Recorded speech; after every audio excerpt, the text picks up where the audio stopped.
నేను దిగి వచ్చినది వెర్రి భక్తితో కలలుగనే భక్తులతో మరో అవతారమూర్తిగా ఆరాధించబడటానికి కాదు. మీ గురువు కన్నా మీరు వేరు కాదని గుర్తుంచుకొనుము. మీలో ఉన్న నేను అనే ప్రజ్ఞ కన్నా భిన్నమైనది ఏదియూ లేదు. ప్రాక్ పశ్చిమములు నాలో సమ్మిళితమగుగాక. నేను అందరిలో ఉన్నాను. మీరు చిరకాలము జీవింతురుగాక. నిత్య కర్మాచరణశీలురై ఉందురుగాక. మీలో నన్ను దర్శింతురుగాక అన్నారు మాస్టర్ ఈకే. ఎవరు ఈ మాస్టర్ ఈకే? ఉత్తమ విద్యతోనే ఉత్తమ భవిత సాధ్యం అని నమ్మి బాలభాను విద్యాలయాలని ఏర్పాటు చేసిన విద్యావేత్త. దేహ అస్వస్థతకు మందు మానసిక చికిత్సే అని నమ్మి ఉచిత హోమియో వైద్యాలయాలను ఏర్పాటు చేసిన వైద్యవేత్త. పరహితమే యజ్ఞార్థ జీవితము అని శిష్యులను సంస్కరించిన సంస్కరణవేత్త. భారతీయులకు బలము ఆధ్యాత్మికతయే అని ఆధ్యాత్మిక విలువలను నేర్పిన ఆధ్యాత్మికవేత్త.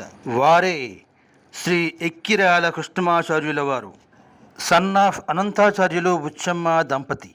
శ్రీ షిరిడీ సాయినాథుని జీవిత చరిత్రతో పాటు అనేక మంది సిద్ధయోగుల జీవిత చరిత్రలను అందించిన ఎక్కిరాల భరద్వాజ గారు శ్రీ కృష్ణమాచార్యుల వారి సోదరులు.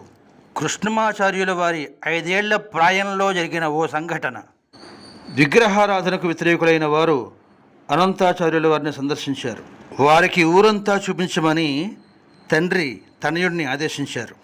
బాలుడు ఊరంతా చూపిస్తూ గుళ్ళోనికి రమ్మని ఆహ్వానించాడు. మేం గుళ్ళోకి రాములే అన్నారు వారు. ఎందుకు రారు అని ప్రశ్నించాడు. భగవంతుడు సర్వాంతర్యామి, ప్రత్యేకంగా గుడిలోనికి వెళ్ళి దర్శించుకోనవసరం లేదని మా నమ్మకం. అప్పుడు ఆ బాలుడు, అంతటా వ్యాపించి ఉన్న ఆ భగవంతుడు గుళ్ళో మాత్రం ఉండడని మీ అభ్యంతరమా అని అడిగాడు. వారు అవాక్కయ్యారు.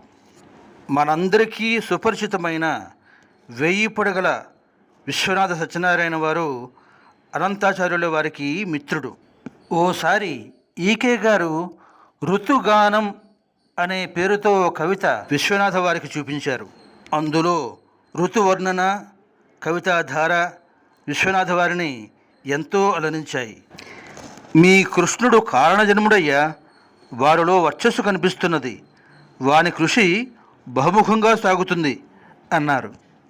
వారు చెప్పినట్టుగానే ఎక్కిరాల కృష్ణమాచార్యుల వారు మాస్టర్ సివివి కుంభయోగాన్ని ప్రపంచానికి పరిచయం చేశారు.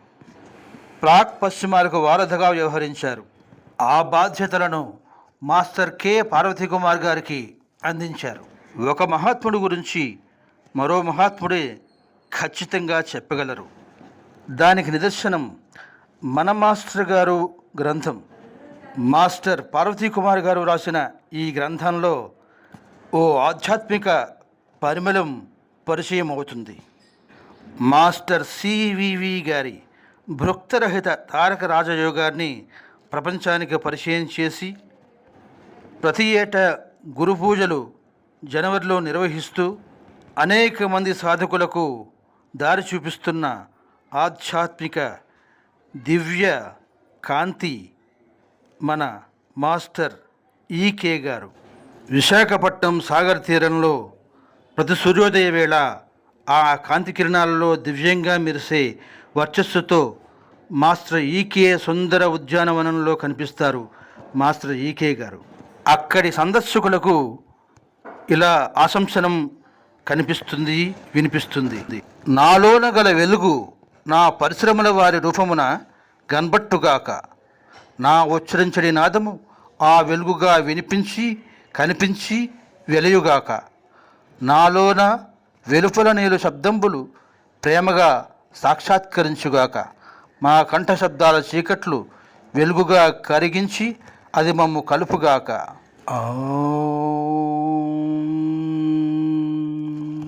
శాంతి శాంతి శాంతి.